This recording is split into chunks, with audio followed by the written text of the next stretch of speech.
If you believe in the legalization of marijuana or you're just a small government person, you might see HR 4963, the Marijuana 1 to 3 Act, and think that this is a good step forward. It proposes to move cannabis from Schedule 1 to Schedule 3 under federal law.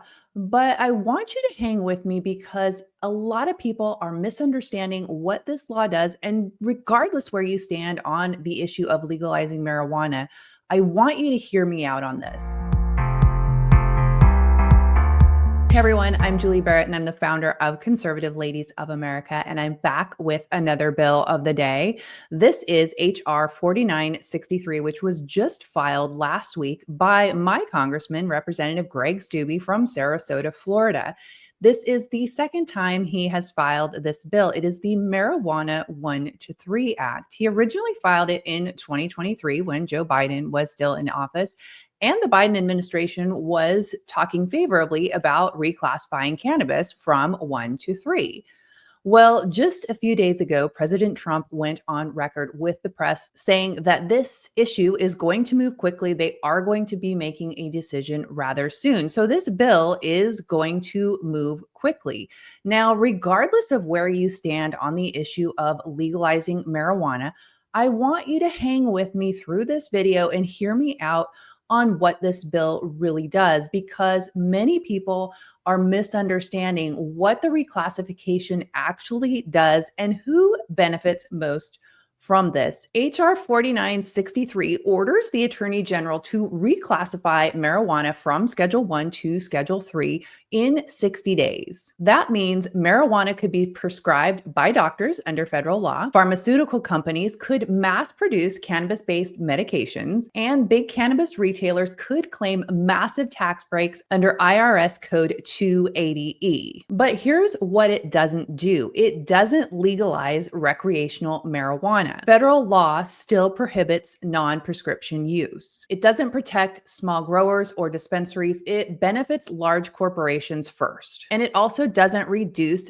federal oversight. It just shifts it to the FDA and corporate lobbyists. Now, if you are a recreational marijuana user, you may think that this bill delivers freedom, but it does not. It replaces street-level prohibition with pharmaceutical gatekeeping. You'll need a prescription, which means you're going to pay inflated prices, and you're going to be buying from the same drug companies that brought you OxyContin. Now, if you're a small government conservative, I want you to ask yourself, does handing control of cannabis to big pharma and federal regulators sound like liberty to you? Now, let's take a look at some of the states where cannabis has been legalized, which is not what shifting this does. However, it really doesn't have safeguards in place. So I just want you to keep some of these statistics in the back of your mind for where this is going. In Colorado, marijuana-related ER visits increased more than 50% after marijuana was legalized, and there are some reports that link the rise in homelessness to substance abuse. And in California, there are many reports linking increase in crime to illegal growing operations. And in Oregon, studies suggest heavy or chronic youth use is associated with higher rates of suicidal ideation and long-term dependency. And for our friends in Washington state, cannabis-related DUIs and mental health crises have risen significantly since the legalization of marijuana. Now, these states actually have regulations. HR 4963 doesn't have any guardrails. It is a blanket mandate to the Attorney General. We put out a post about this on Substack, and someone reposted it with a note to her followers. And I want to read you what she said in her note, because I think it gives us a lot of food for thought. And for me, as someone who has never been a marijuana user, it gives me a perspective from someone who has actually been in that position. She says, using pot as a teen in the 70s definitely brought me to a state of mind that wanted to try other drugs. At the time and in the late 60s, there were regular, strong public service commercials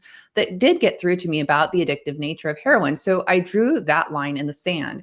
I regret my choice to experiment with drugs, and it's way more dangerous now with fentanyl. Had that been part of the equation, then I most likely would not be alive today. I did finally successfully cease using illegal drugs and drinking. Too many people today are at great risk over the rising normalization of recreational drugs coupled with the increased potency.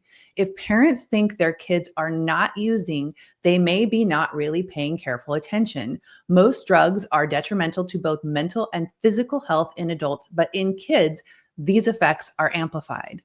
I once thought about the pros of legalization versus the cons, yet seeing the sea change over the past 30 years, I know it's not a good idea. The greed of corporate interests versus the best interests of the public at large need more public scrutiny, industry oversight, and honest, available reporting. Now, that leads me into my next point about who is benefited by this. But before I move on, I do want to touch on the teen thing because she makes a good point about this. Now, I'm a mom of four.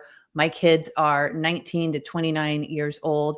We had four kids in high school all at the same time during the COVID years. And one of the things that I can tell you is it's very easy for kids to get their hands on cannabis, THC, these products at school in the bathrooms between school breaks, and there's plenty of it available. There's plenty of people willing to sell it to kids, and they come in these pens or things that look like a USB drive, and nobody really knows where it comes from. It's very dangerous, and two of my children got very sick at school while using these products that some other student had given them in the bathroom.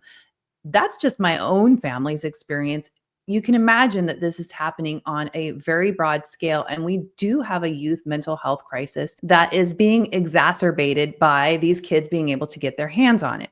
Now, that's kind of another policy issue altogether, but it does, of course, play into the idea of reclassifying cannabis and where this is going to lead us. If you've been watching my videos, you know that it doesn't stop with one piece of legislation. These policies expand and grow over time. And so that is what we can expect with something like this. But I want to dig in here to who benefits from this. Well, as always, let's follow the money. Big Pharma is going to get the patent rights and prescription profits. This will allow corporate cannabis chains to get tax breaks and easier interstate access, and Wall Street investors will have a new commodity to trade. Now, I live in Florida, and we had on our ballot last November Amendment 3, which would have legalized marijuana in the state of Florida.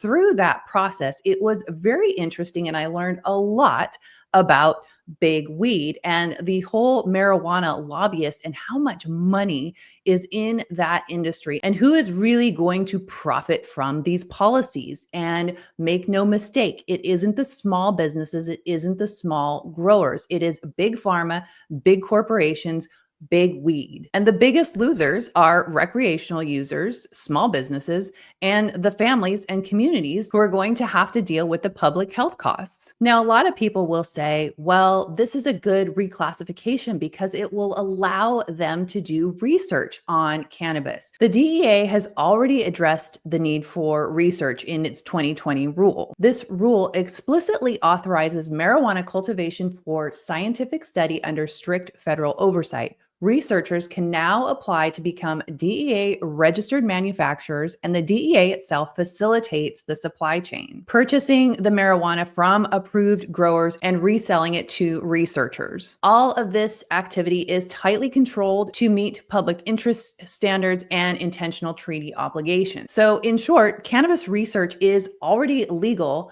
under Schedule 1 through this DEA rule enacted in 2020. So this claim about unlocking research is false. They're really going to be unlocking the markets. Now, the medical use argument for HR 4963 also doesn't hold up. While supporters of the bill claim that it's necessary to reschedule it in order for it to be used medically, it is already approved federally for medical use. It's just not in the way that these corporations corporations would prefer. The FDA has approved several cannabis-derived medications, all under existing scheduling frameworks. What H.R. 4963 actually does is bypass the scientific review process entirely. This should be a huge red flags to citizens, regardless of where you stand on the issue of marijuana legalization. The truth is, this bill does not create a medical program, it creates a commercial one that benefits big pharma and big weed. This bill opens the door for pharmaceutical companies to patent cannabis formulations for retailers to market products with fewer restrictions,